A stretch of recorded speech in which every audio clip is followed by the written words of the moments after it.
Welcome to GVTV news. Bharatiya Janata Party ఆధ్వర్యంలో Ramakonda municipal కార్యాలయం వద్ద గురువారం పెద్ద ఎత్తున ముట్టడి చేశారు. బీజేపీ మాజీ జిల్లా కార్యదర్శి జక్కల నరాల ఆధ్వర్యంలో జరిగిన కార్యక్రమంలో ముఖ్య అతిథిగా ఎస్సీ మోర్చా రాష్ట్ర ఉపాధ్యక్షులు కాజీపేట శివాజీ హాజరయ్యారు. గత ప్రభుత్వంలో ₹1 దహన సంస్కరణలు జరిపేటటువంటి స్కీమ్ను గత ప్రభుత్వం అర్ధాంతరంగా నిలిపివేయడం వలన ఇప్పుడున్న ప్రభుత్వం స్కీమ్ను ఆపివేయడంతో రామకొండ కార్పొరేషన్లోని ఎస్సీ, ఎస్టీ, బీసీ, మైనార్టీ వర్గాలకు చెందిన వారు చనిపోతే పేద ప్రజలైనటువంటి వారు తీవ్ర ఇబ్బందులకు గురవుతున్నారు. కాబట్టి తక్షణమే దహన సంస్కరణ స్కీమ్ను వెంటనే మొదలు పెట్టాలని డిమాండ్ చేశారు.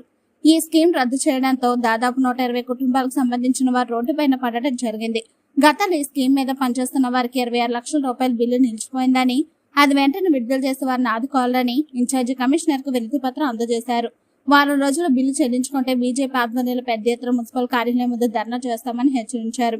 ఈ కార్యక్రమంలో మాజీ కార్పొరేటర్ పిడుగు కృష్ణ, నాయకులు కొండపర్తి సంజీవ్, కొమ్ము శ్రీనివాస్, ఐత పవన్, సిరిచేటి మల్లేష్, అంది రాజకుమార్, బొంగ మహేష్, బూడిద రమేష్, పంగ రవి, కన్నూరి భాస్కర్, నాగరాజు, నరేష్ గౌడ్, ప్రవీణ్ గౌడ్, మెరుగు శ్రీనివాస్, బాసుపోయిన వాసు, ఆకాశ్ గౌడ్ తదితరులు పాల్గొన్నారు. అనంతరం సోమరపు లావణ్య అలాగే కార్పొరేషన్ చైర్మన్ మాట్లాడుతూ